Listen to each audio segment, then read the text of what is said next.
Mr. Sean Kelly, Madison District, Mrs. Nancy Carson, Mattaponi District, Mr. George Spalding, Chairman, Bowling Green District, Dr. G. Victor Hellman, Interim Superintendent, Mr. John Copeland, Western Carolina District, Mrs. Tinka Harris, Fort Royal District, and I'm Lisa Stevens, Clerk of the Board. Thank you. We'll have our invocation, Mr. David Upshaw. David.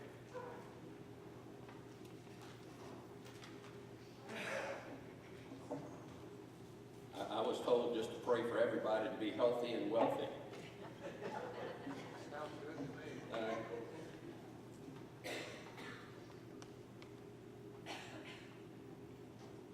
Give me a moment.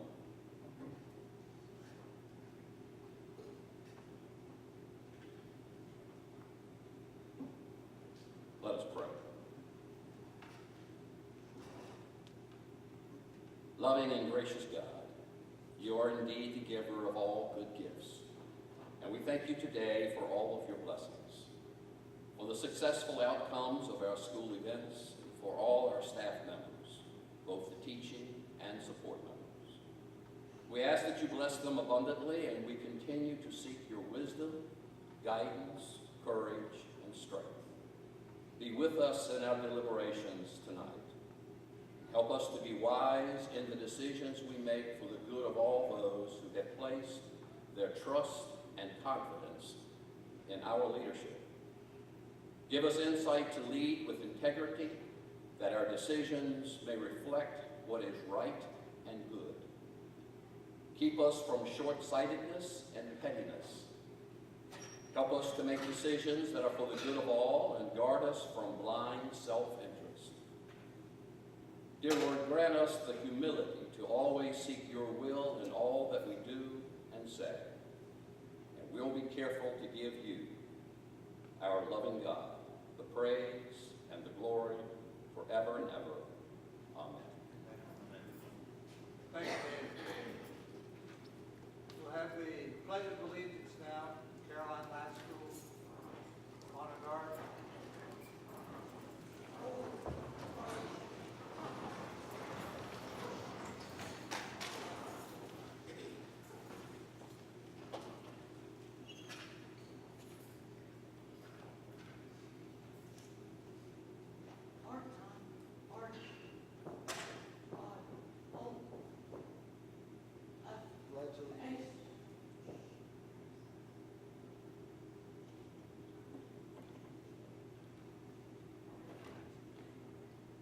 I pledge allegiance to the flag of the United States of America and to the republic for which it stands, one nation, under God, indivisible, with liberty and justice for all.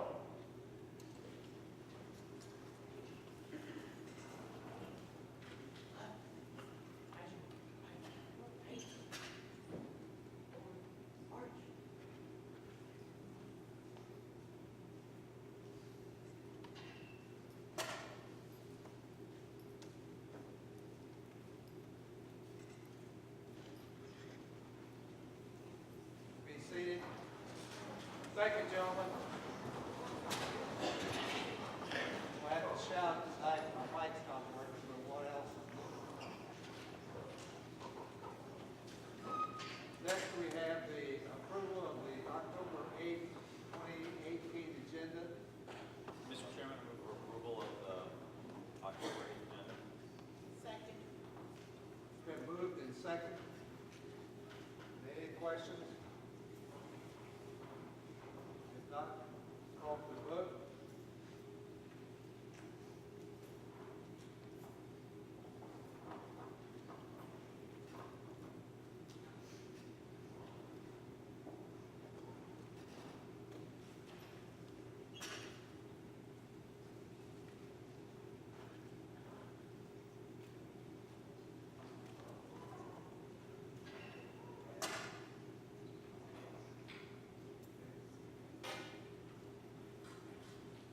Next, we have the Pathways 2022 Spotlight, Health and Safety, J.D. Satterwhite and Karen Foster.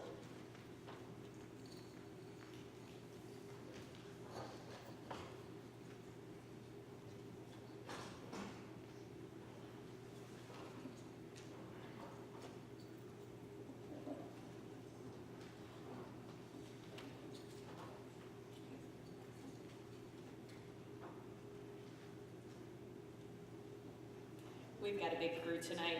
Good evening, Chairman Spalding and members of the board. Tonight's Pathway 2022 highlight focuses on school and community relations, which is Goal 2, and Goal 3, health and safety.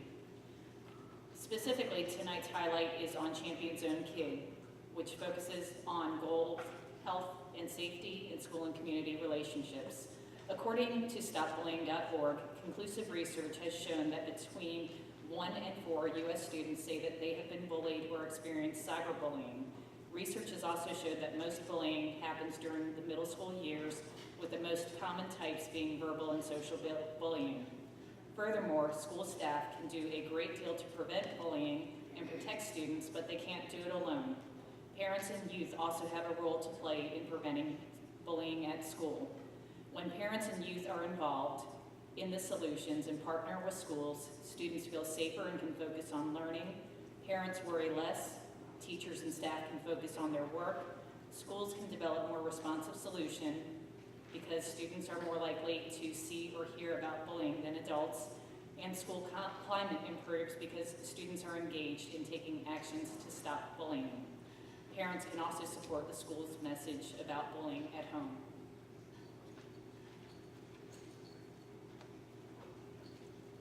Good evening.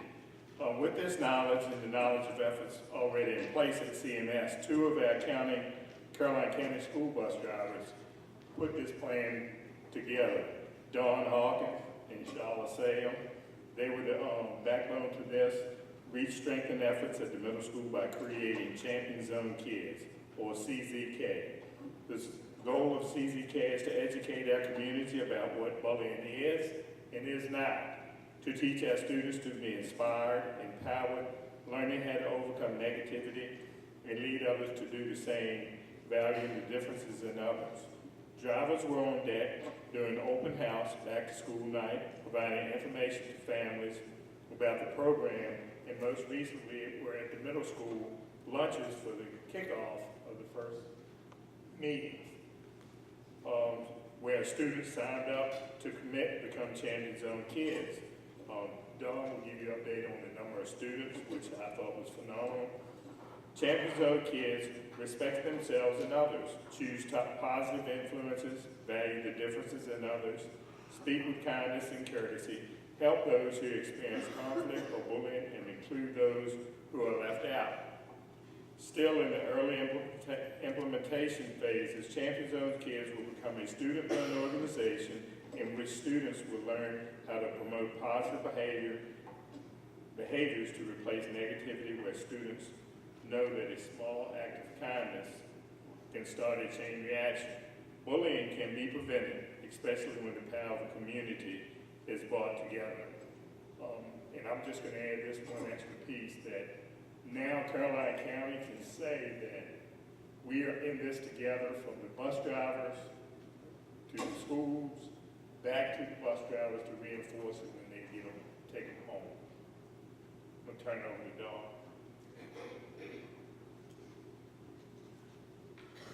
Hi, good evening. Yes, I went to the middle school one Friday and I did a sign-up sheet for 6th, 7th, and 8th graders. And when I explained to them, what the program was going to be, from each grade level, I got about 35, 40 kids that already have signed up for the program, which I think is phenomenal.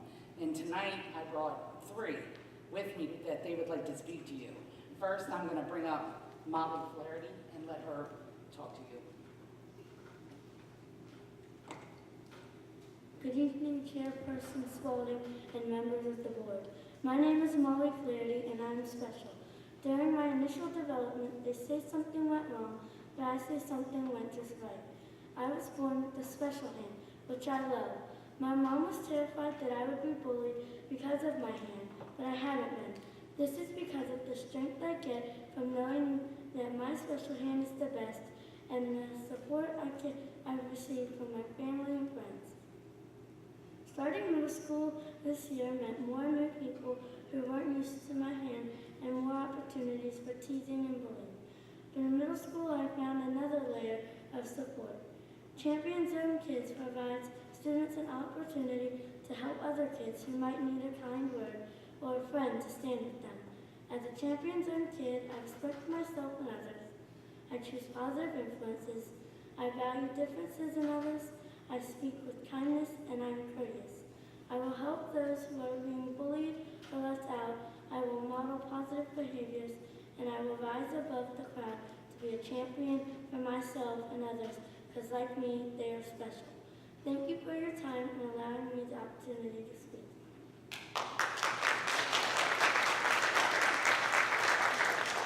And next is Isabella Hawkins. Hi, my name is Isabella Hawkins. Last year was my first year of middle school. I thought I was prepared and excited, but shortly after starting, I realized I was not. Through the year, I saw kids being picked on, feeling alone, and bullied. I didn't ask my mom to homeschool me, but instead she decided to make a difference. I know this program will help kids not feel alone anymore and teach us how to accept each other's differences and bring us together. Thank you for your time.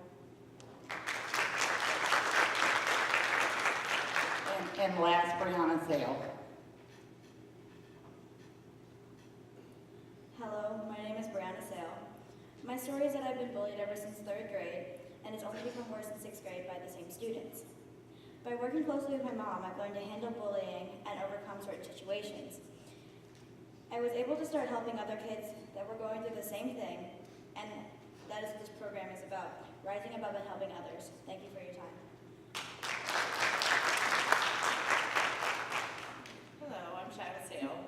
As we close, I want to thank you for your time and encourage everyone to support our Champion Zone kids. Bullying can be prevented, especially when the power of community is brought together. Thank you.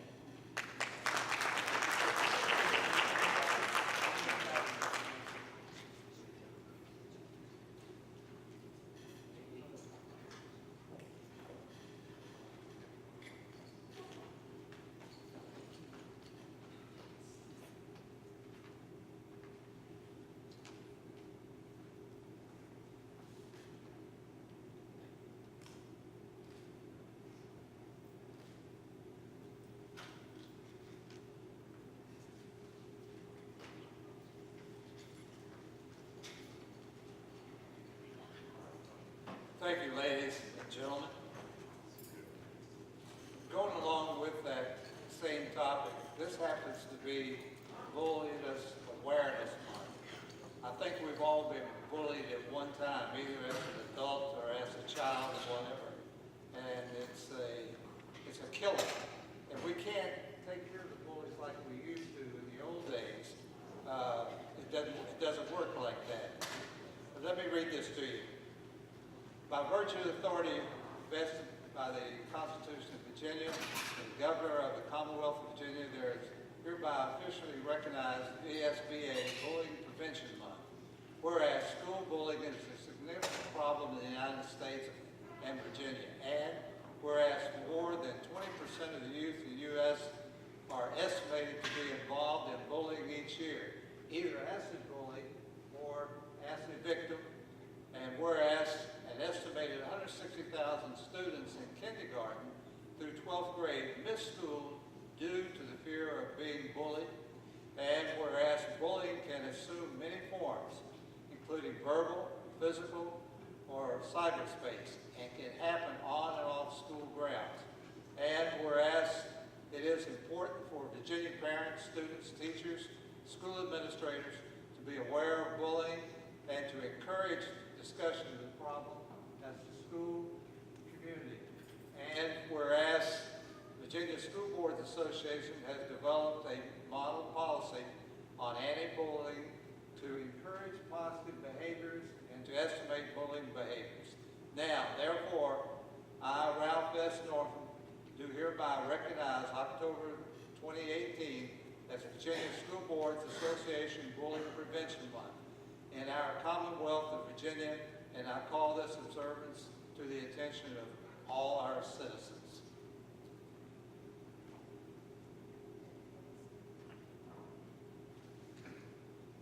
Next, we have the Disability History and Awareness Month, Jim O'Reilly and Darlene Keegan.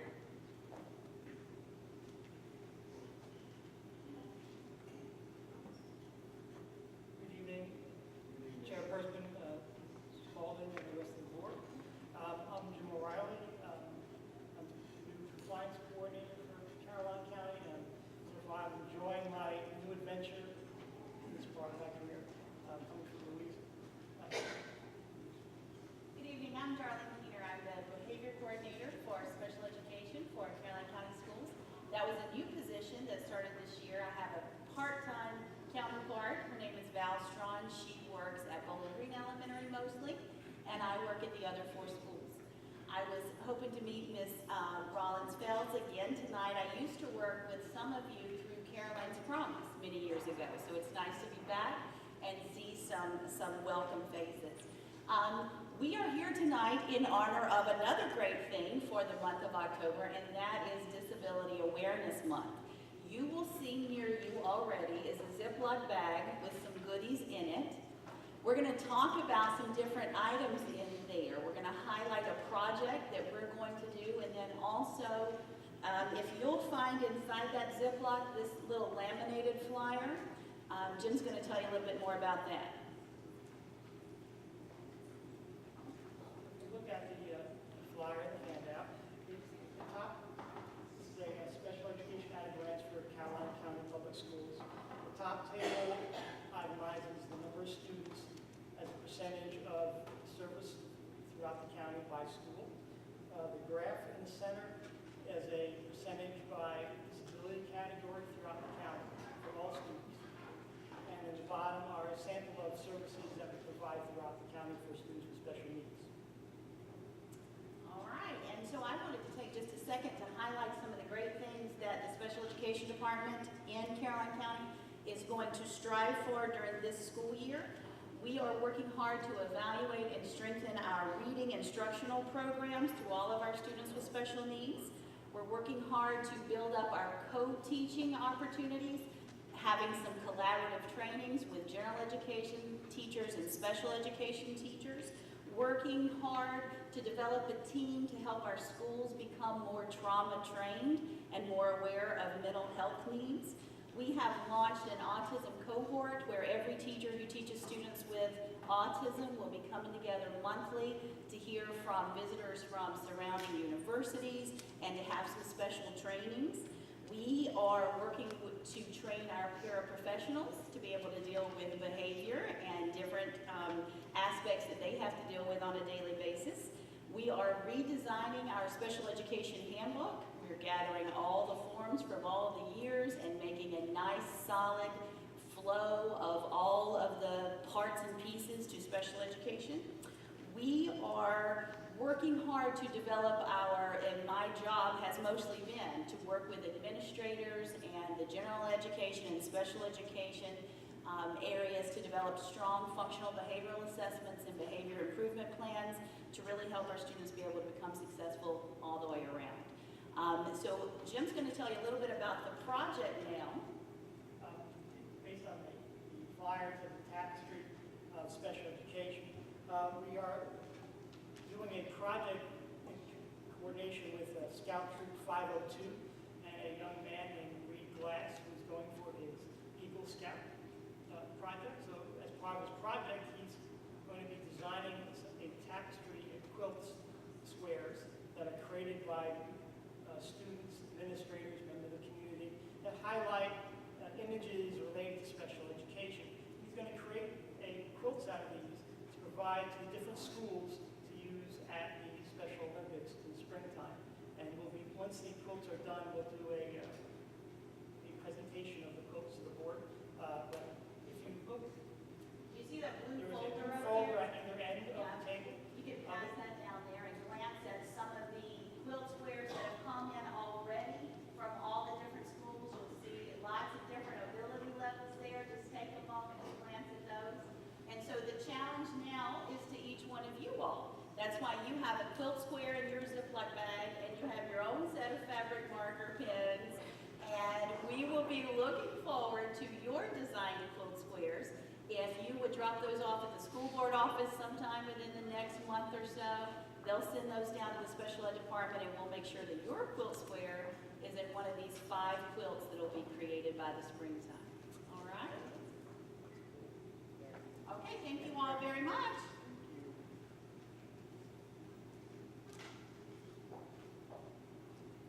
Thank you, folks. Next, we have the recognition of School Bus Safety Week. JD, say it away. Chairman Spalding, school board members, Dr. Hellman, I come to you tonight just to let you know that on the week of October 22nd through the 26th, will be recognized as School Bus Safety Week. And at this time, as being the supervisor of the bus and car drivers, I'd just like to thank each and every one of y'all for the support that y'all give my bus and car drivers. Thank you. Thank you, JD. You can pass on to your employees that we're very grateful for what they do, and as far as safety and all goes, we've been very lucky, but I guess that's because we have good drivers. So thank you. Next, we have the VSBA Academy Awards. Dr. Hellman. Yes, sir. Mr. Spalding, members of the board, ladies and gentlemen. Each year, the VSBA recognizes board members for their dedication, time, and hard work through the VSBA School Board Academy, designed to improve boardsmanship skills across all divisions. There are 5 levels of awards in the Academy program, with certificates and pins awarded at each particular level. The Academy Awards are presented annually to school board members who meet those specific requirements. It's time for those members to be recognized for their achievements. Receiving the Award of Distinction, Mrs. Tinka Harris from the Port Royal District. Receiving the Award of Excellence, Mr. George Spalding from the Bowling Green District. Receiving the Award of Excellence is Mr. Sean Kelly from the Madison District. Receiving the Award of Honor, Mrs. Nancy Carson from the Mattaponi District. Award of Achievement, Dr. Jowanda Rollins-Fells from the Reedy Church District. And Lisa Stevens will receive the Award of Achievement for Clerk of the Board. I'd like to personally take this opportunity to thank each of you for the time and dedication, not only to the VSBA academies, but also the countless volunteer hours that each of you have to go through and serve. And I apologize, Mr. Copeland, you have received the Award of Honor, and you represent the Western Carolina District. Please forgive me. So, with that, I would like to go ahead and present the awards.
On this presentation of Academy Awards, we don't have any political statements to make. So we'll move right along. Next, we have the ABCD first quarter recognition. Dr. Calgary.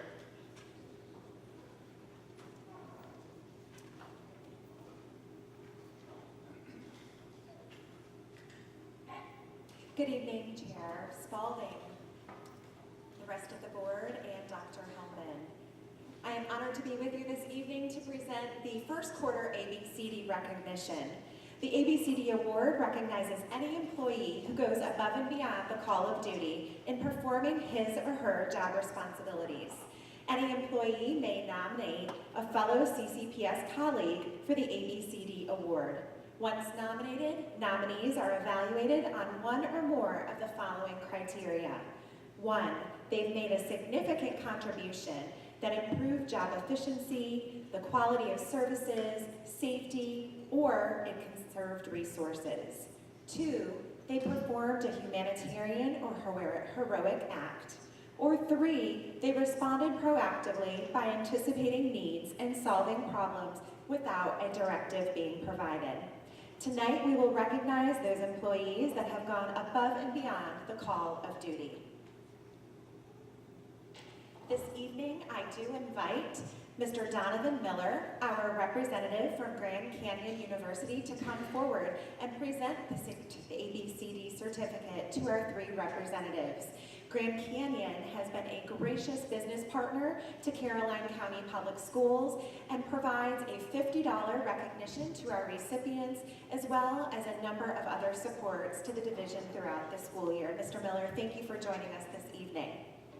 Our first recognition is Ms. Michelle Gonzalez, Special Education Coordinator at the School Board Office. Ms. Gonzalez, please come forward.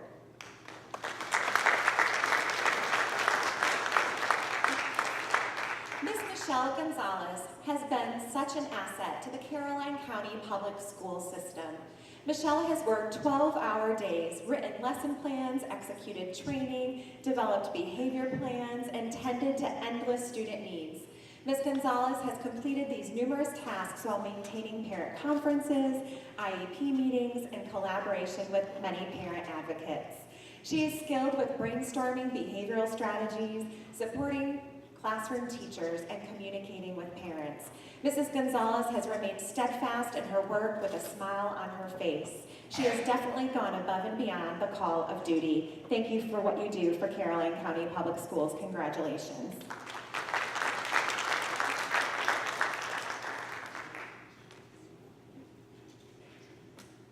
We will have all 3 recipients join together for a final photo.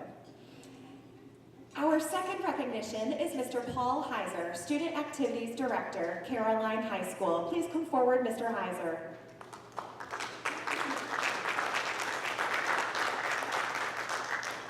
Mr. Paul Heiser is a workhorse who is well deserving of the ABCD Award.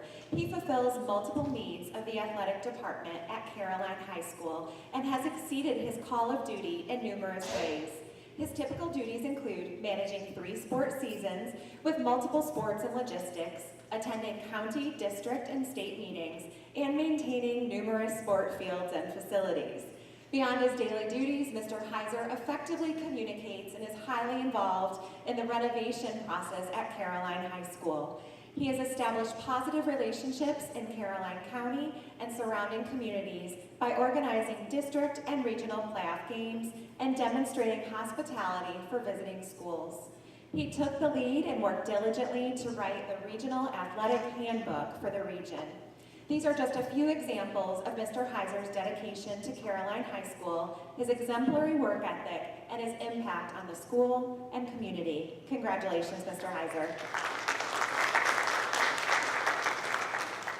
And our third and final recipient for the first quarter Above and Beyond the Call of Duty Award is Mr. Joey Robinson, Instructional Technology Resource Teacher, Caroline High School.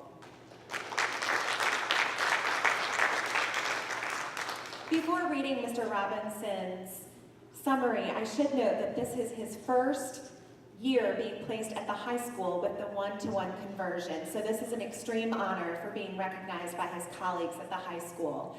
Mr. Joey Robinson always goes above and beyond the call of duty at CHS to ensure technology and computers run smoothly in our classrooms. Whether a student is struggling to log into a program or learning management system, Mr. Robinson makes himself readily available to troubleshoot and educate. His calm demeanor and ability to problem solve bring comfort to both students and staff. The dedication that Mr. Robinson shows to CHS staff and students every day greatly contributes to each child and teacher's learning and teaching success. Congratulations to our 3 recipients.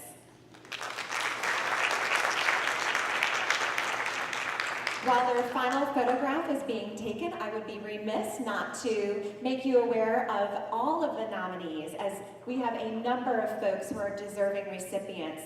Dr. Glenda Smith, Bowling Green Elementary School, Margaret Horton, CHS, Therese Haley, Madison Elementary, Tracy Robinson, Madison Elementary, Megan Siegfried, Bowling Green Elementary, Kim Hayslip, School Board Office, Melissa Loving, CHS, and Kim Wilson, Maintenance. We are so blessed to have a tremendous staff and faculty here at CHS, or CCPS, I should say. Thank you for all you do.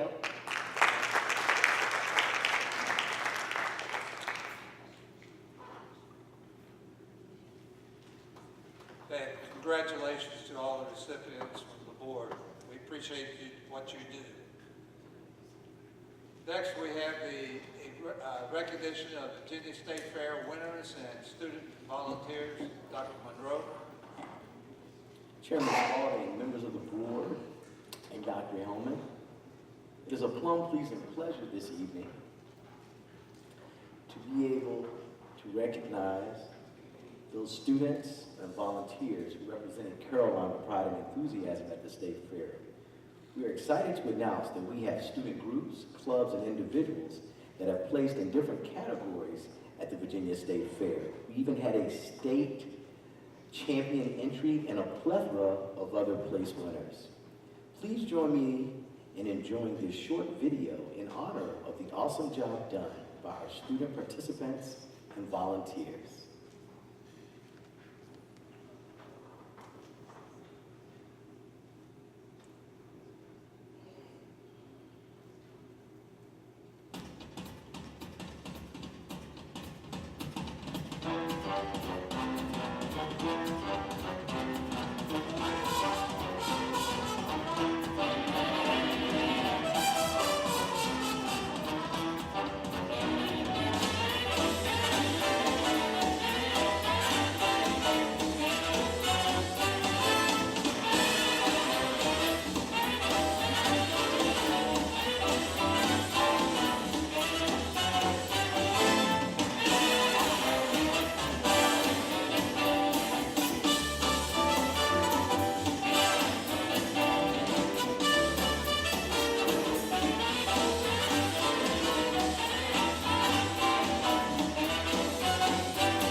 We would like to thank Ms. Lisa Stevens for creating the great video, and I would like to share with the board that all names are listed on the State Fair website, and all honorees will be honored again in the October's version of the Superintendent's Updates. Thank you.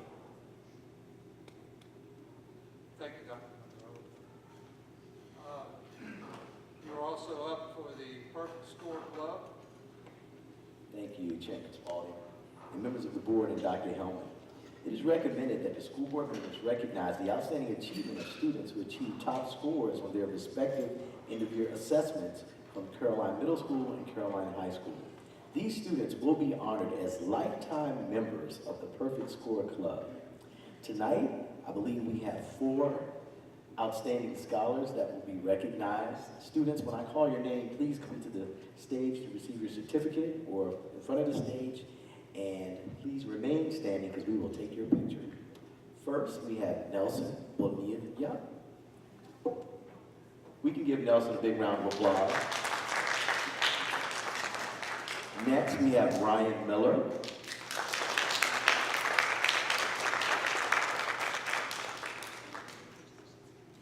Next will be Isabella Romito.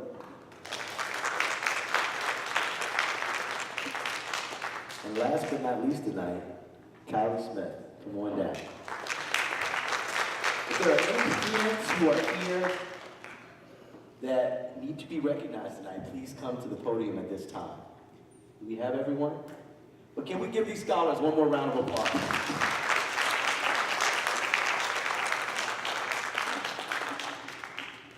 Outstanding. Thank you for a job well done. Congratulations again to our students. Good job. Next on our agenda, we have citizen comments.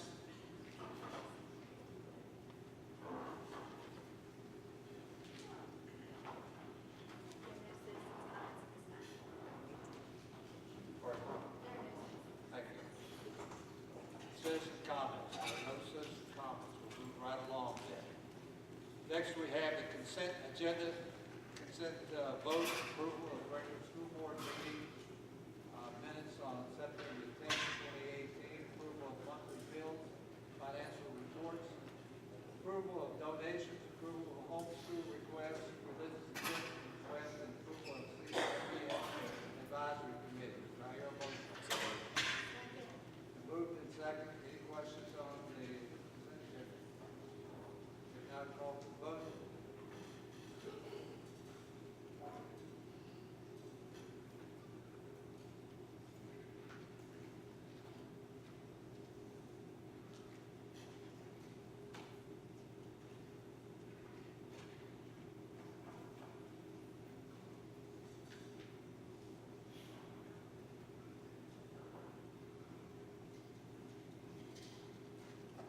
Next, we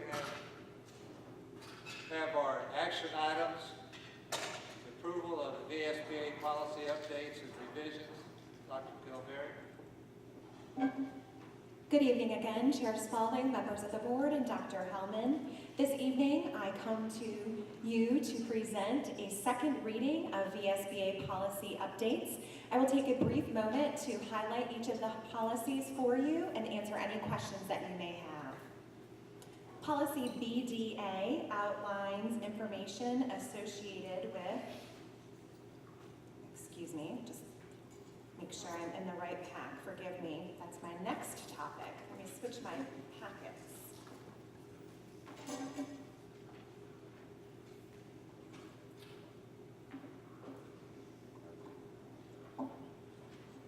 Here we go, excuse me. Policy GCCB outlines criteria or requirements associated with employment of family members. Specifically, it outlines the superintendent's role in supporting employment of any family members associated with school board members. Policy GCDA outlines the requirements associated with hiring employees who have been found guilty of any sort of felony or convicted of a felony. It outlines specific criteria associated with employees being hired prior to 2015, a pardon being provided by the governor, and civil rights restoration. Policy IL is associated with testing programs. This specifically adds a clause to the policy that students and or his or her parents are not required to disclose information associated with race or ethnicity unless the student or his parent is given an option to designate other. Policy KKA is associated with service animals in public school. This update to policy provides procedures for requirements associated with requesting approval of service animals, both within our school buildings and throughout our school community buildings. And the final policy associated with this presentation is policy JGD/JGE, and this is associated with student suspension and expulsion.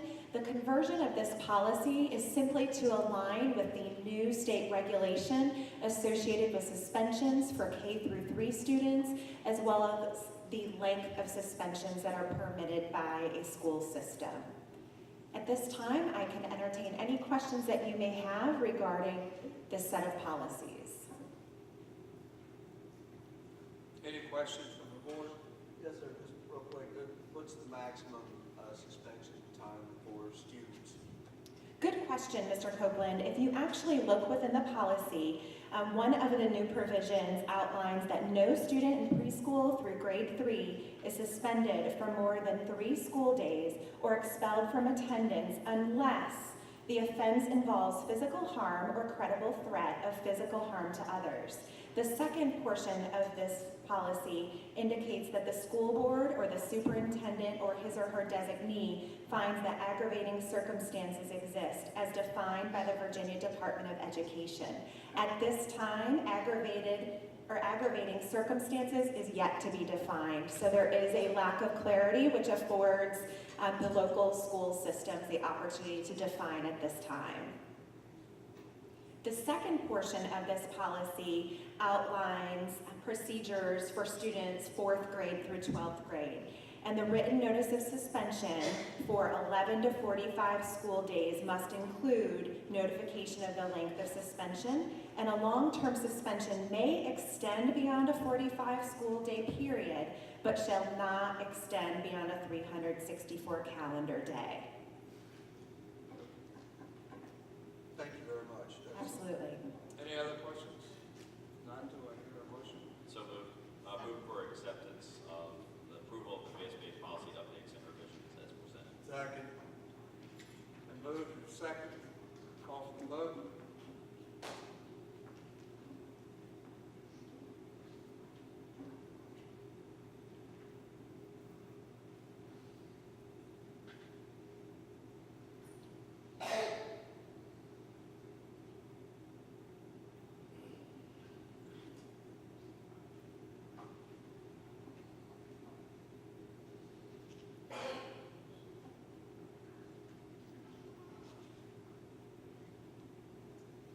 All right, moving right along.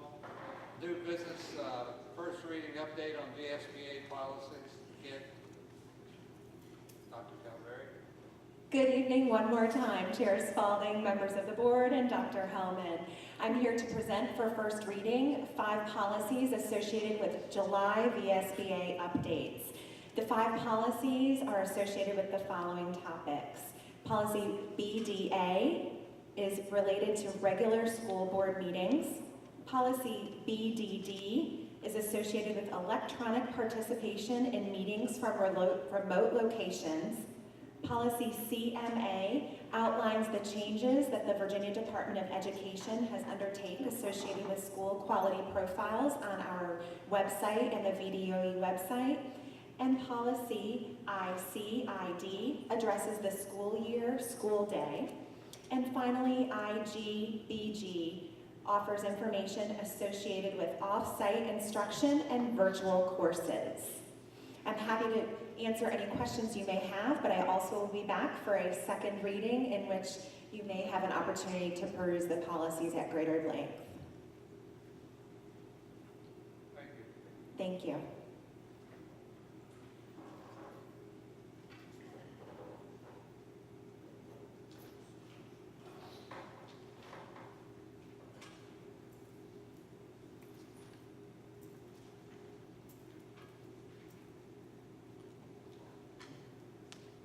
Now we have a first reading of the CIP FY 2020 from Mr. Honan. Chairman Spalding, members of the board, Dr. Hellman, we be having your packet the proposed or the initial draft of the FY 20 CIP budget. I don't know if you'd like me to go through each item or if you've got questions or how you want to do it, but I'll be happy to try to explain any this is the new, the first reading. Does anyone want to have questions now, or you want to look at it later and come back when we're approving, or how do you want to do that? What's your pleasure? I do have one question. Okay. I mean, because the committee will meet one more time, so. It's not on this one, but it's pertaining to the middle school gym floor. Sorry. The middle school gym floor that the board of supervisors has said that they were going to replace, is that correct? So is that still on? I've had a brief conversation with Mr. Shebel from the county side, and he is working on it. But are they also, have they started on the one at the old CT? Oh, that's done. Yeah, so but that got done, but ours hasn't. Well, it's a timing thing too. They could do that anytime they wanted to. Ours has to be coordinated with the school schedule, so. So are they looking maybe over the holidays Yes, to do ours? that was the plan that Mr. Shebel and I shared a couple weeks ago. How long does that normally take to fix a floor like that? The estimates that I got, it takes about 3 weeks. So what we'll do is we'll work with the AD here at this middle school and schedules, make sure he doesn't have anything scheduled the week before we go on break, then we've got the 2 weeks of break, and then we'll try not to have anything. Now, you're saying 3 weeks, you're talking about every day, right? 3 weeks. Well, some of it's curing time, because you have to, the biggest job is to scrape up the old floor. Right. Get the floor prepped for the new material, and then once you put the new material down, there's a curing time before you go to the next step. So there is, even though we've got holidays in there, if they do it right, it should progress. Yeah, because that's going to have to be done in the holidays, in the long holiday period. Right, probably done over winter break. Yeah, okay. Are we getting, is CMS getting the same floor that they put at the old ladies' school? I hope not. What kind of floor did they put up there? It's some kind of a, But we're getting a some similar. similar to what we've got now, yes, ma'am. Okay, and what is the projected life expectancy of that? I believe it's about 15 to 20 years. It's really works right. All right, I just wanted to make sure that's, because that was something that we were told we were getting, and we are going to get. Like I said, I haven't had a lot of conversation with him, but I know he's been Just, working on it. Any other questions? Any other questions? Okay. Thank you, Mr. Honan. I'll be back next month. Be looking forward to it.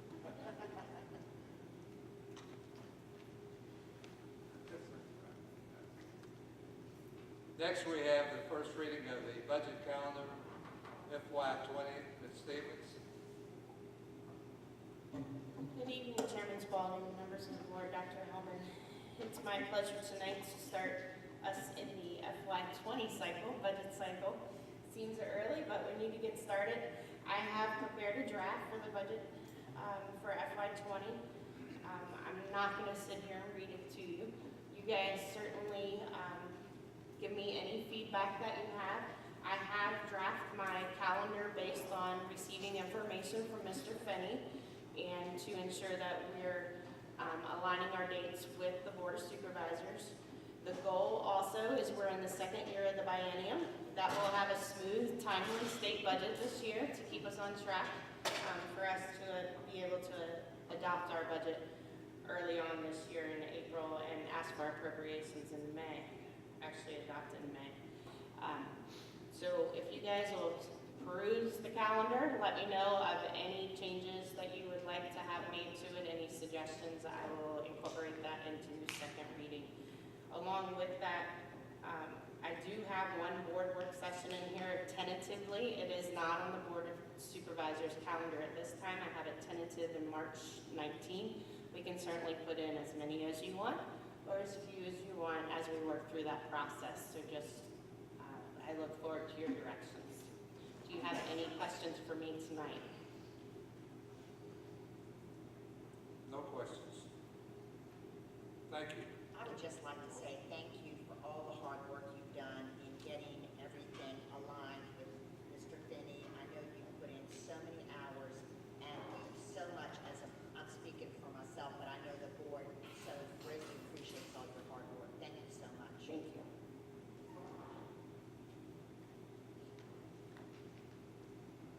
Next, we have information items.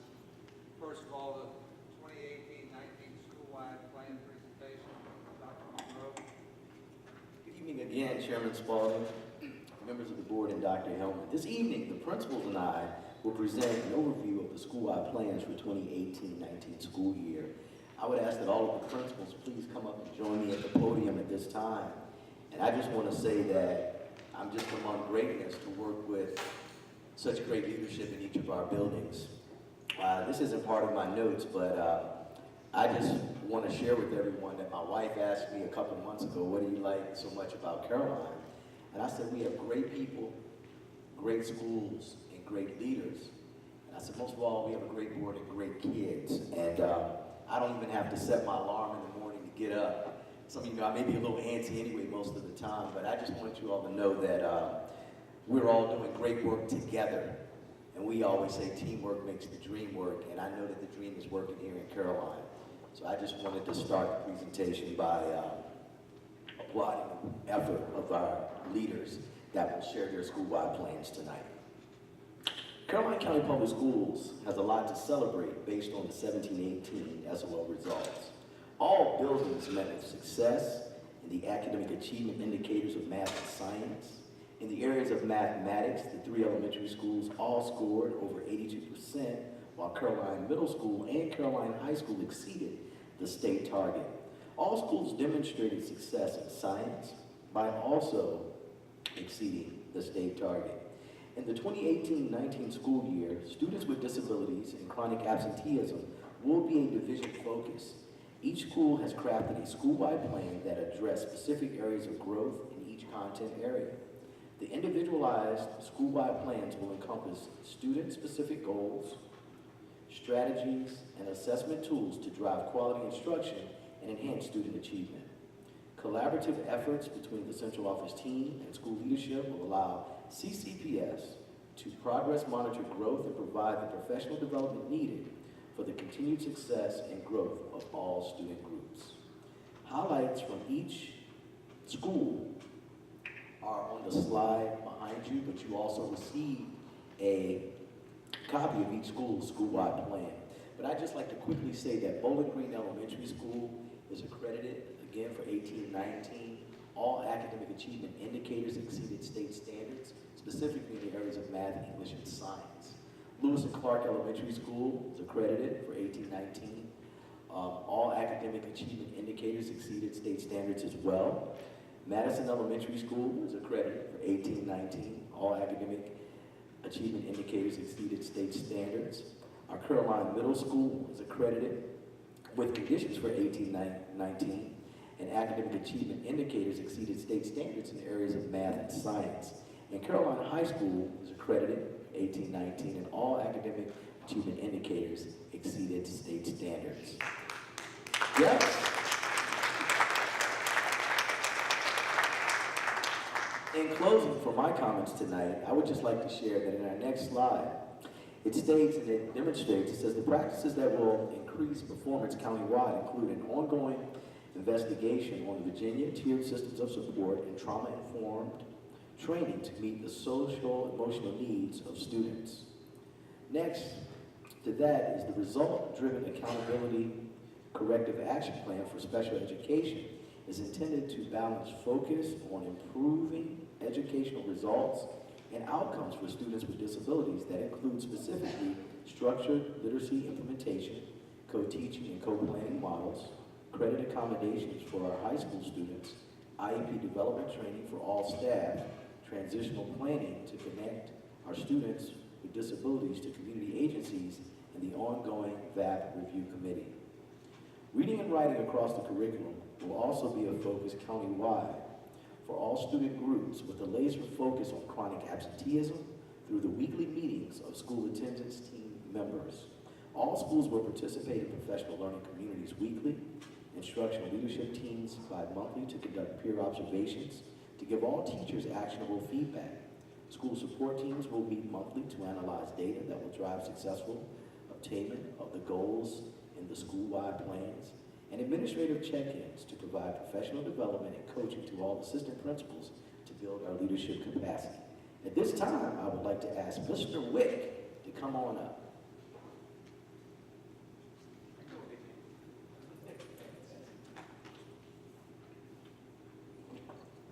Good evening, Mr. Chairman, Spalding, and other school board members. For Caroline High School, as you see on your slide there, we have a number of successes from last year, one of which Dr. Moreau already mentioned. We were fully accredited again this year.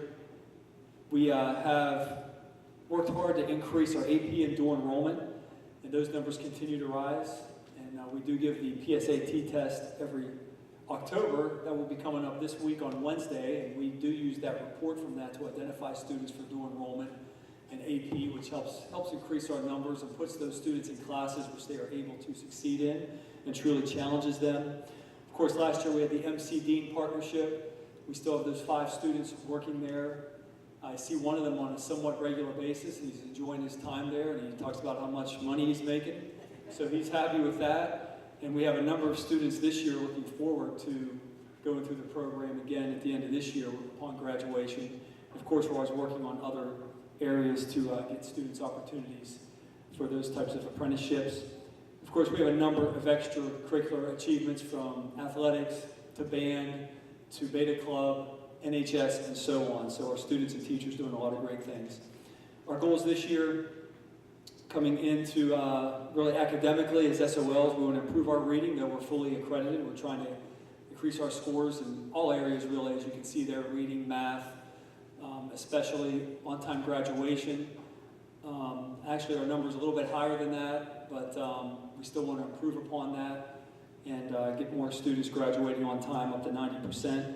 We do want to decrease our chronic absenteeism. It was 19% last year. We're striving to get it down to 15%, which is what the state indicates is a good number to be at. So we're striving on that, meeting regularly, attendance meetings, counselor meetings, and whatnot. We also want to increase our CT certifications by 3%.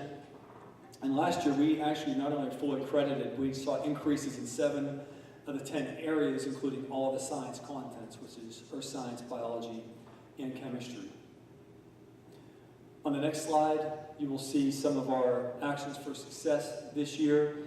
And of course, data analysis, we've been talking about that for a long time, but we want to use that also to drive our remediation, to help improve our scores, and we're trying to encourage literacy across the curriculum, which will improve our writing and reading scores. The second rectangle there, we're going to monitor the student watch list. I kind of alluded to that. We meet twice in 9 weeks to see students who are struggling and things we can do to help them succeed. We're contacting dropouts to help them finish, especially if they are close. We probably have, I don't know the exact number, but 4 or 5 students who have dropped out in the past, but we have them back in the system in some way, shape, or form this year to finish out. And of course, we're going to monitor students with 10% absences, because if they miss 10% of the school year, they are considered chronically absent. So we're putting reports monthly, and again, trying to meet with those students and their parents on a regular basis. As far as college and career readiness goes, we have that, I mentioned that earlier, coming up this week to promote that also promote the SAT test and college enrollment. We use that to identify kids for AP and dual enrollment, but that also helps prepare kids for the SAT test and to get them into college. We have the UVA career coach for the 2nd year in a row, and she speaks to students who are really first-generation college students, students who may not be thinking about college seriously, but she's meeting with students daily and setting up visits to colleges, and even works with careers by having employees come in to promote careers to students. And of course, college and career readiness is big. We have Major Clarity coming in this year to help students develop their college and career plans and get them focused on what they want to achieve. And we have a lot of cooperation with CMS counselors in that regard, to getting those students started at the middle school level so they can come to high school better prepared with an idea of what they need to do to get through high school into whatever field they choose, college, Army, or some type of job. Thank you very much. Any questions?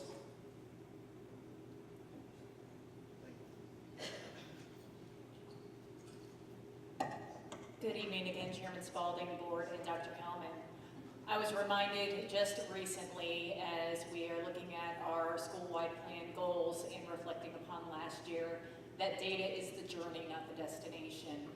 And thinking back to last year, this was the month that we were anxiously awaiting whether or not CMS was going to be denied accreditation or granted the status of partially accredited reconstituted, which we were at the end of the month. So I'm very proud to say that we are accredited with conditions, that we were accredited in the areas of mathematics for the first time in 9 years, history, and science. Likewise, our students with disabilities who took the VAP assessment had a 100% pass rate, and not just that, they passed advanced. So very proud of their work.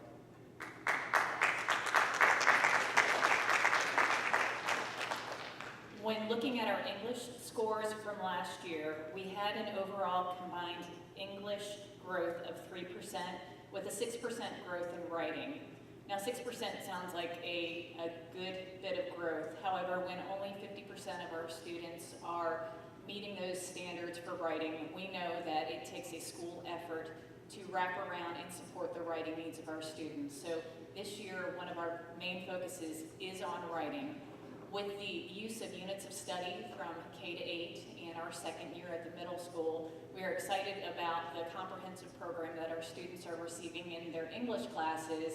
But furthermore, all of our content area teachers are supporting this goal, knowing that it takes everybody to work together to improve our school literacy. Additionally, we have a focus on our growth groups, specifically our students with disabilities, as most schools in the state are focusing in on, our students who are economically disadvantaged, and our Gap Group 2 students, which is our Black population. The third area of focus is student engagement, and we kind of wrap that around in terms of making sure that teachers are providing relevant lessons that students are interested in, as well as looking at engaging them in their learning and coming to school. Some of our essential actions are very similar to what you've heard Mr. Wick talk about. One of the things that we do for all content areas is we work in PLCs to look at how our students are performing, and we identify students on our watch list that might be underperforming. And we also are looking at those growth group areas to see, are they achieving, measure it with their peers, or are they underperforming? And if they are, how do we meet their needs differently? So we keep a master data sheet to track achievement as well as interventions and the results of those.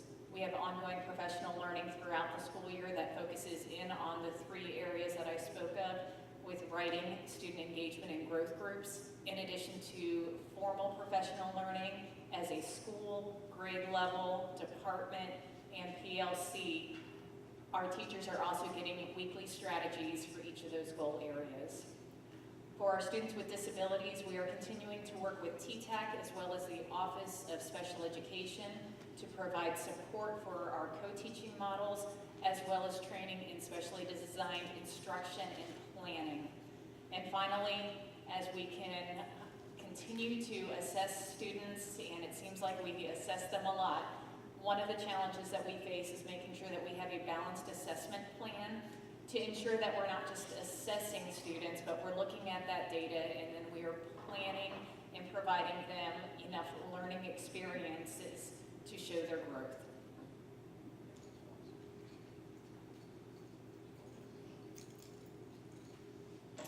Good evening, Chairman Spalding, members of the board, and Dr. Hellman. At Bowling Green, we are celebrating full accreditation this year. This past year, our math scores increased 9%, giving us an 80% overall rate, and in reading, a pass rate increased by 4%, giving us a 75.8%. We also increased by 10% in Virginia Studies to achieve an 80% pass rate. This year, we are continuing with our academic momentum by increasing our math and reading scores by at least 3%. Our students with disabilities and economically disadvantaged categories continue to be an area of focus for growth this year. We are also meeting with grade levels twice a week during their planning time, once a week for math and once a week for reading. Math and reading specialists meet with grade levels during this time to discuss instructional practices, review data, unpacking standards, and reviewing resources for lesson planning.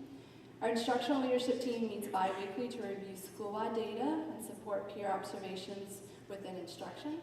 And our professional development will focus on math number talks, building reading strategies for students, and trauma-informed care. We have also created a safety team and a PBIS committee. The PBIS committee is working on building our Tier 1 PBIS program and implementing strategies from the BTSS initiative that began this year. We're also partnering again this year with TTAC from William & Mary to continue our focus on collaboration with special education teachers and our general education teachers. Thank you.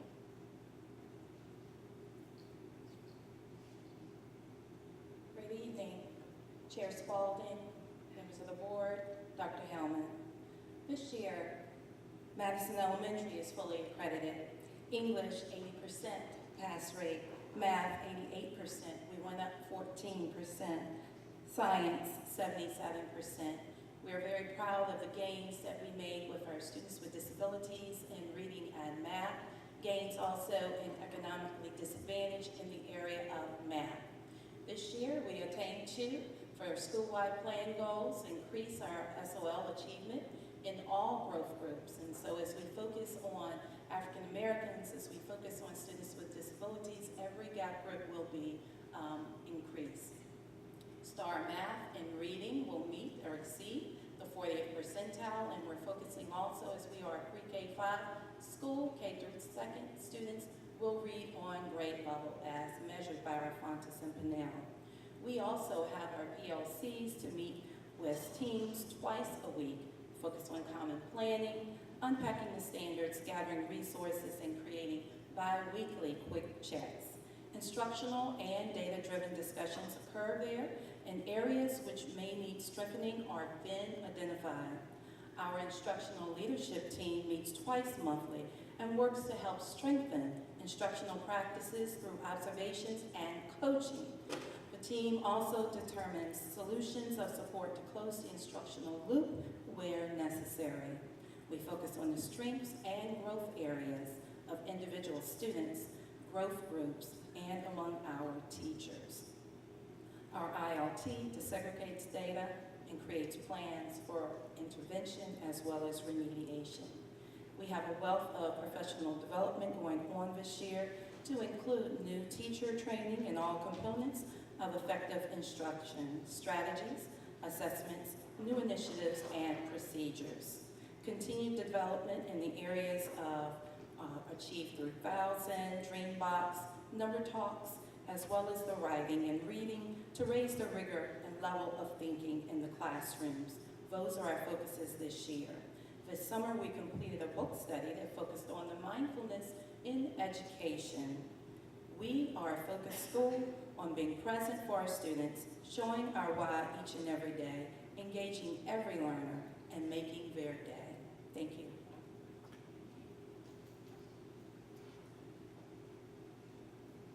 I'm going to share for Mrs. Brown, formerly known as Miss Arth. She just got married a week ago, so we are celebrating her new partnership. But I will be sharing Lewis and Clark tonight as Mrs. Brown could not be here. She had a family emergency. As you can see, for 2017-18, Lewis and Clark is fully accredited. They actually had increased SOL pass rates in science and in social studies. They also had an increase with students with disabilities of 5%, and increase in English of students that are economically disadvantaged of 9%. For 2018-19, Lewis and Clark has the goals in reading of an 85% target, for math a 90% target, and their goal is for 90% of their students, K-2, will read on grade level as measured by Fontes and now as they move to working towards 100%. Students with disabilities, they're looking at a target of 35% for reading and 40% for math, and for their economically disadvantaged students, a target of 85% for reading and 88% for math. These goals will be achieved through the Great Grizzly grade level PLCs, which meet one time per week to discuss instruction practices, data, planning, pacing, unpacking standards, and reviewing resources for planning. Also, the Grizzly ILT, or Instructional Leadership Team, meets bi-monthly to discuss and disaggregate data from benchmarks, PALS, Fontes and Pinnell, STAR data, and common assessments to identify class, student, and teacher weaknesses or areas of growth, and to create a plan for remediation and enrichment. I will say that all 3 elementary principals talk frequently and they collaborate often. And we are excited about the growth that all of our elementary schools experienced last year, and we look forward to everyone moving onward and upward as our goal for the county this year is 100% fully accredited. Do you all have any questions at this time? Can we give our leaders one more round of applause?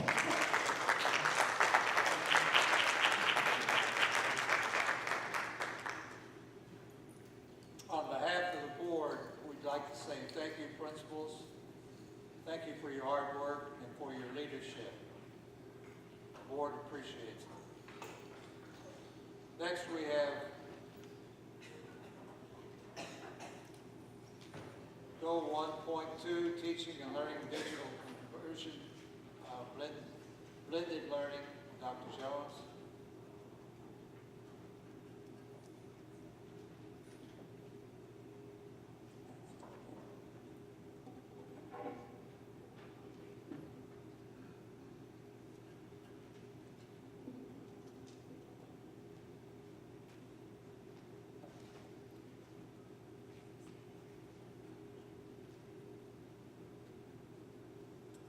Good evening, Chair Spalding, members of the board, and Dr. Hellman.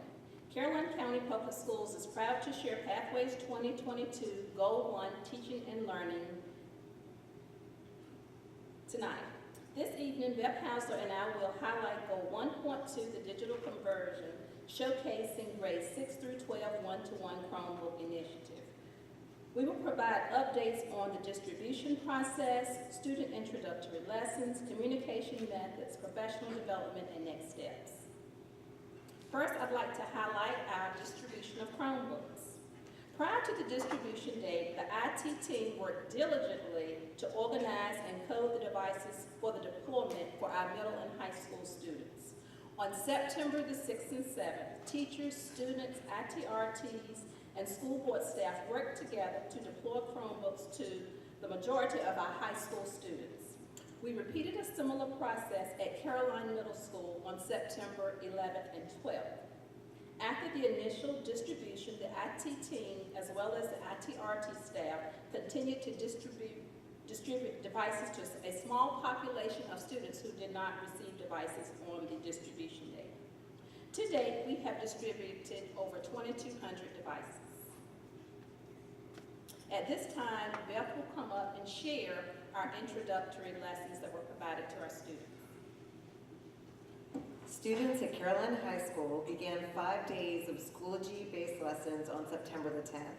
Students spent 10 minutes in each class period working on the assignments.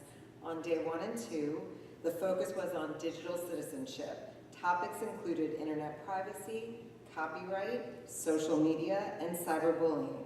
Lessons primarily consisted of a brief video and activity.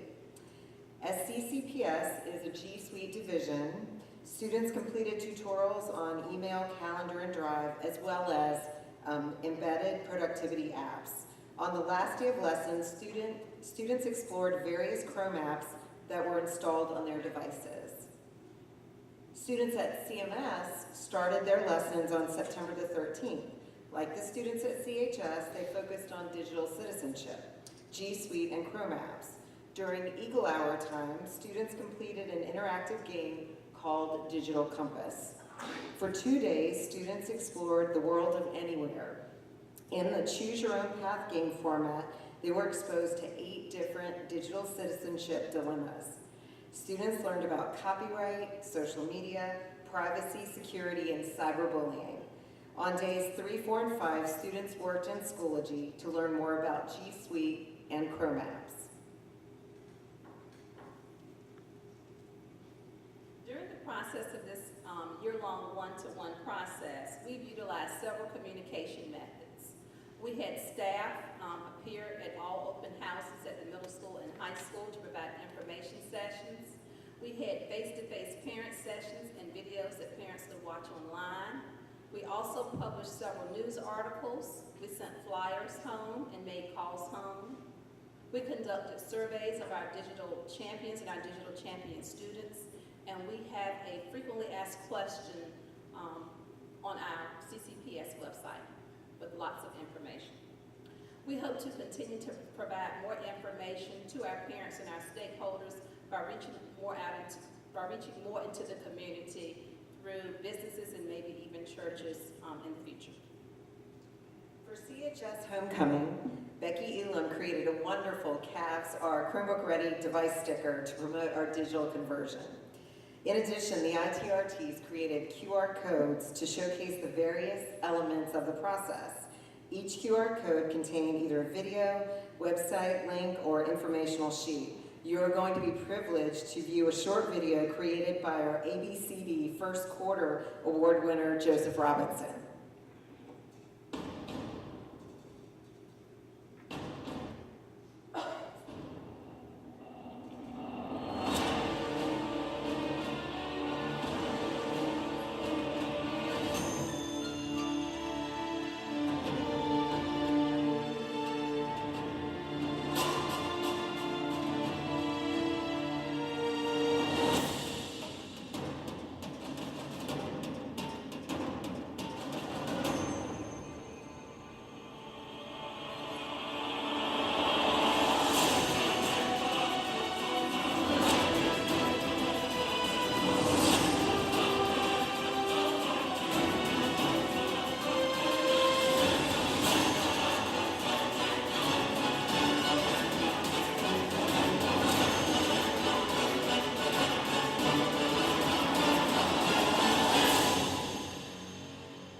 During and after school, and that is provided by our ITRTs.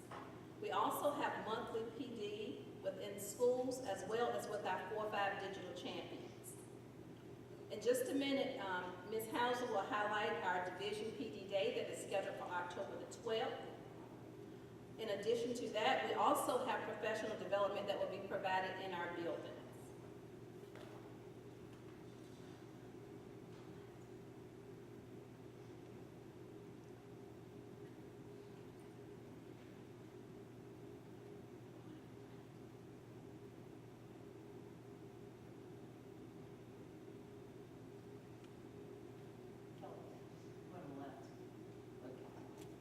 Tab. Perfect.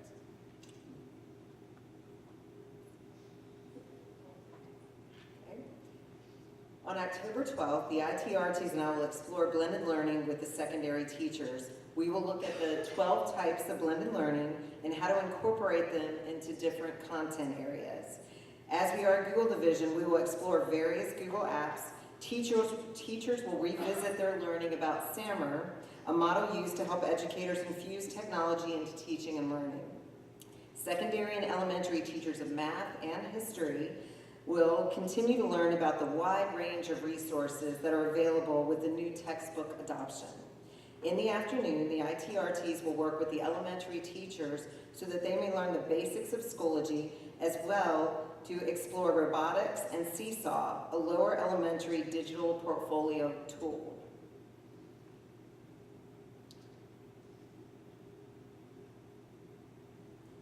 And so our next steps are to continue to get feedback from our students and staff through surveys. We are forming a technology committee which consists of teachers, parents, students, and administrators. We're going to continue to provide ongoing professional development and expand our K-12 conversion. At the middle and high schools, we want to expand our Tech Care Center to include students and eventually offer a tech engineering course. Do you have any questions? Yes, I do. What we had, they've been out now, what, 5 weeks maybe? I'm just ballpark figure. And you had one statement up there. Have you had any feedback from the teachers or the students on how this is going? Or what are you waiting for? Actually, we have received feedback. We did walkthroughs on last Friday when we had a chance to collaborate with teachers and students. We did experience some connectivity issues, but that problem has, for the most part, been resolved. As we go into the classrooms, the students have their Chromebooks on their desks. We have conversations with them. They are enjoying the use of the Chromebooks, being able to work in a personalized environment, being able to work at their own pace. And teachers are really differentiating by using a variety of technology tools. So we were really pleased at the high school and middle school walkthroughs that we conducted last Friday. What do we do in case of a shutdown on, say, during the day for students and their teachers? What do? Play it by ear or? Always have a backup plan. I mean, I guess when I was teaching here at CMS, same thing. I was incorporating technology all the time in my classes, but you always have to have a backup plan for anything. And when we had the connectivity issues. Soft or paper? Yes. Yes. Yes. And teachers were prepared last week. As we experienced the technology connectivity issues, teachers were prepared to have backup plans. And so they really were very resourceful in making things work for our students. So they should be commended for being flexible during this process. I have a question. So are we ready for benchmarking with the Chromebooks? That should be a good question. And we already are midterms, and we're benchmarking right now, actually, at the middle school and the high school. So we're ready. And actually, we have SOL testing that's coming up in about 3 weeks. It's actually maybe 2 weeks at the high school. So that'll be our first go with each, student having a device, and we'll be administering the writing test to the 11th graders and some 12th graders as well. So the filter issue that was going on last week, that's pretty well taken care of now? It is. I actually didn't have any issues, and I'm using a Windows computer, iPad, and a Chromebook. And I didn't have any issues really with my Chromebook. It seemed that the filter issues, were resolved more quickly with the Chromebooks and other devices than they were for the Windows computer. But I did not notice any issues today at all, or did I hear from anyone in any of the buildings. So, thank you. Sure. Thank you, ladies. Next, we have the VDOE grant-funded vision screening pilot. Ms. Lindsay. Chairman Spalding, members of the board, Dr. Hellman. This is a new project for the VDOE grant-funded vision screening pilot.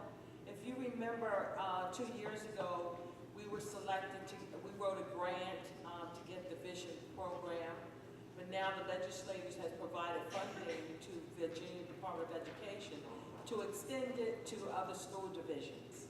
And so this has been appropriated by the Virginia legislature to enhance vision services in specified school divisions. The Connexus Visual Check Program provides technology-based vision screening services in our schools at no final cost to the school division. The state allocated funds for Caroline County Public Schools, and it was based on the 2017-18 average daily membership and enrolled students in kindergarten grade 3, 7, and 10 for a total of $8,911. This has been a wonderful, when we got it the first time 2 years ago, nurses were excited. And then to have it again this year, it had helped and saved so much time. So we are very grateful that we were able to be included in this pilot this year. Any comments? I actually was at Madison when the nursing students, the CNA, were there helping.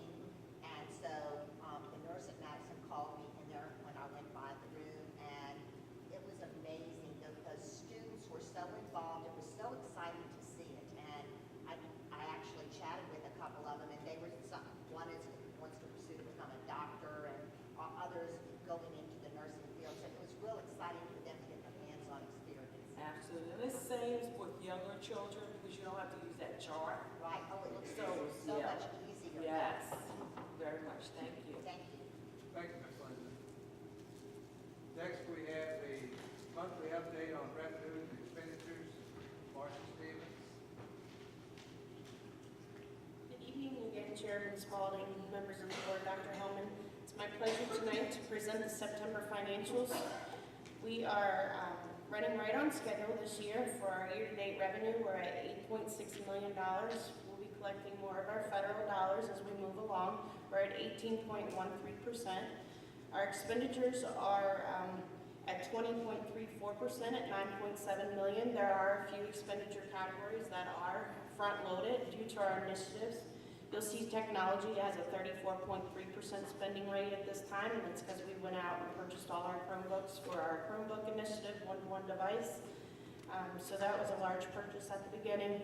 Also with our textbook adoptions with math and history, you'll see those expenditures at 73% at this time. Nothing unusual with that. It's just going with the money's flowing with our initiatives that we have going forward. Also, more than likely, I'll be back next month for the appropriations for the vision grant that Ms. Lindsay just spoke of. We're awaiting the final award documents for that to ask for appropriations dollars. Does anyone have any questions on the monthly financial update? All right, you're up with the monthly update, ADM. Okay, we're going to start at the board request to start doing an ADM monthly tracking again. This is September's monthly update. We're at the beginning of school. We will be tracking it as we go throughout the year and see if we need to adjust. Currently for September, we're still scrubbing numbers for the fall membership report, but we're at 4,063 from the data out of Power School. Does not include our pre-K students. Our budgeted ADM is 4,140 for FY19. I will come back monthly with an update for you guys as we track the ADM. Any questions on that one? Thank you. Thank you.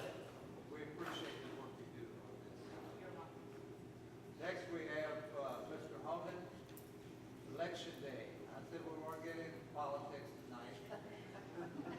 I'll stay bipartisan. Chairman Spalding, members of the board, Dr. Hellman, this election day is pretty easy. School will be closed. We will take the normal precautions to cordon off to both gyms so that citizens can't, or no one can get into the rest of the school because everything that the election people need will be self-contained in the gym area at the high school and the gym area at Lewis and Clark. Which gym area do they use at the high school? The red gym. The old gym? Any questions? Any other questions about the election? All right, energy service for Carolina Middle. So Chairman Spalding, members of the board, Dr. Hellman,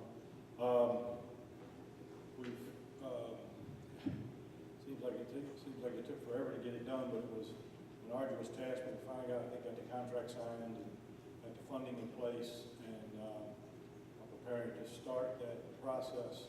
Matter of fact, I'm setting up a meeting for later this week to have Honeywell bring out one of their subs to meet some of the staff here at the middle school and get started on the light bulb changing and some of the other tasks that are involved in that.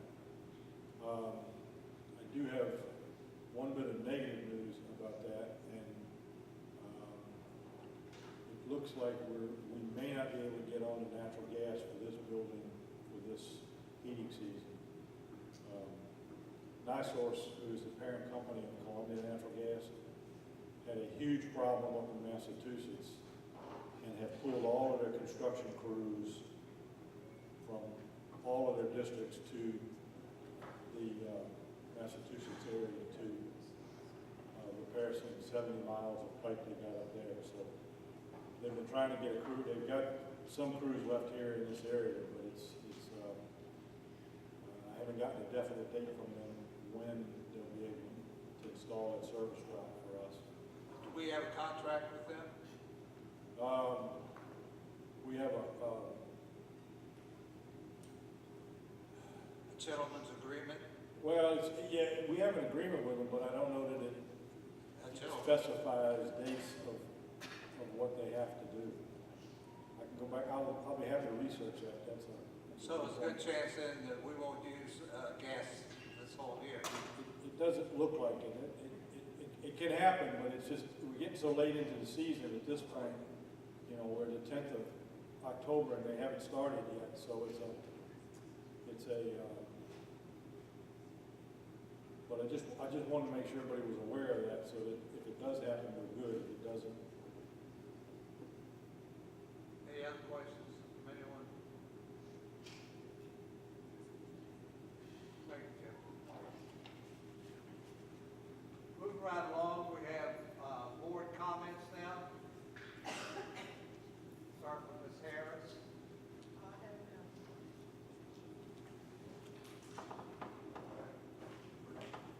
I've got a small comment.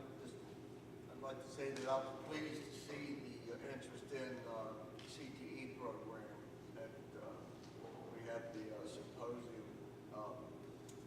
The turnout for that was for the open house was very good. And we had visitors from the King George County school systems, and particularly the members of their senior central staff and some of their board members.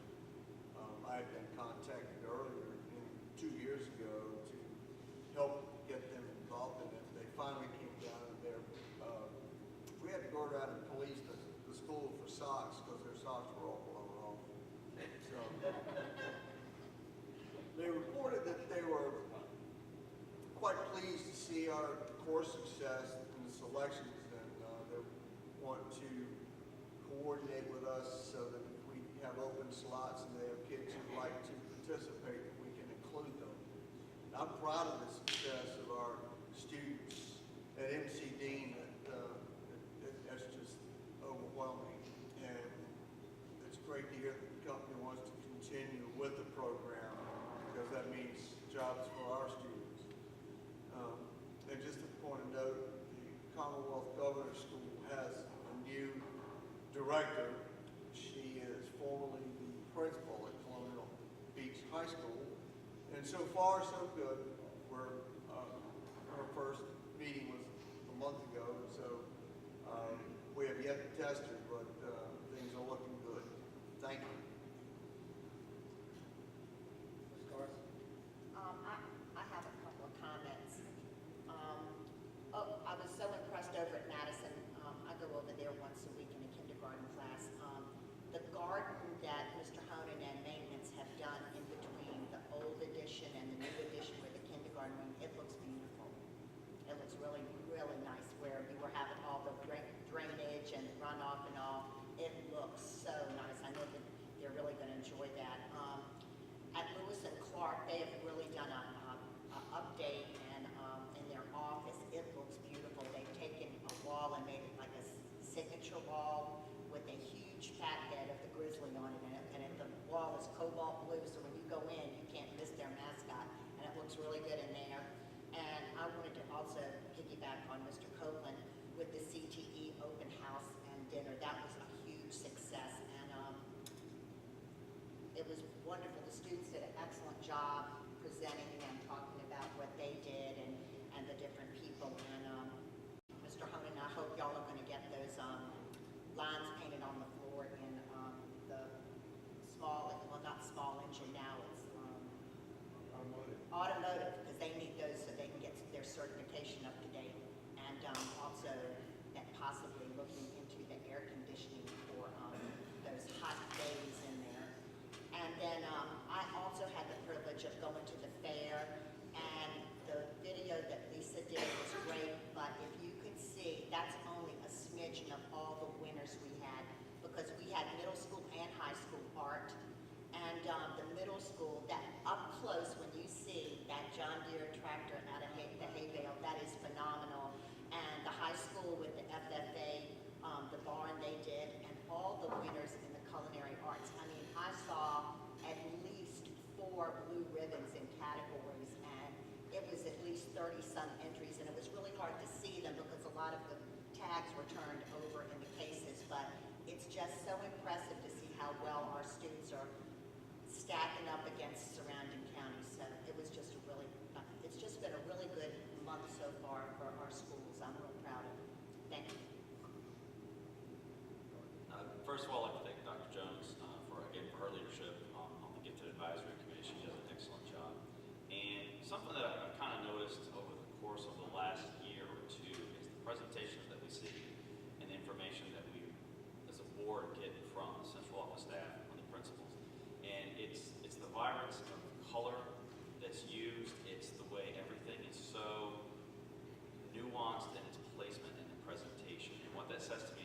a staff that's taken a lot of pride in their work. That they want us and the community to know that they love the work that they do, and I love them for loving that work. And I've said this up here 1,000 times. We're talking about the renovations at the high school and at Bowling Green and at Madison. My friend, the chef, always told me that, you know, when you do your presentation with the food, your first bite is with your eyes. And you want it to look nice. If it looks nice, people will appreciate it more. So every time we get this stuff, it pleases me to see you guys and girls taking so much pride in the work that you do when you present it to us. So thank you. That's all. I'll just say one comment, well, actually two. I wanted to thank the board for these last couple of months. It's been a couple of months or 3 months, I lost track. We had a lot of meetings, and they spent a lot of time and away from home and so forth, and it wasn't easy, and I appreciate everyone jumping in and doing their job. And also I appreciate Dr. Hellman, who has been helping us out for the past umpteen weeks and so forth, and all the things have run smoothly, and you know, I'm very appreciative of that. With that being said, do I hear a motion to go in closed session? Oh, excuse me. But actually, could I jump in front of you? I had a question for Mr. Holman. Are we on track for the Green Award at the VSBA this year?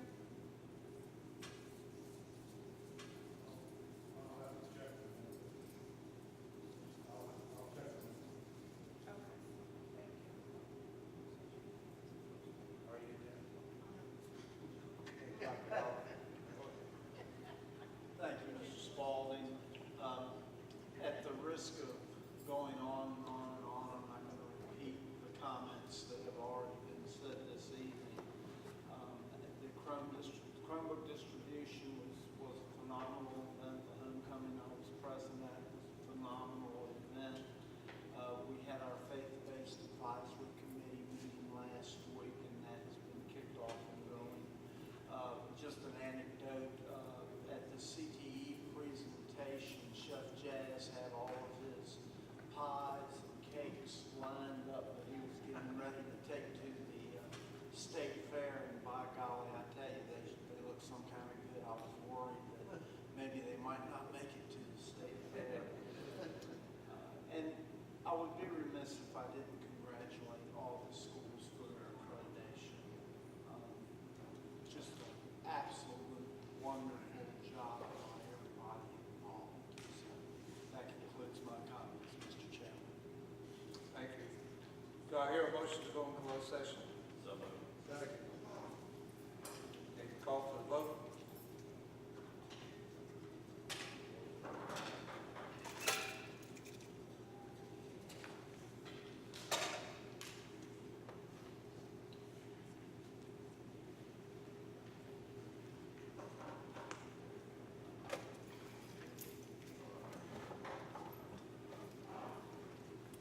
Now go into closed session.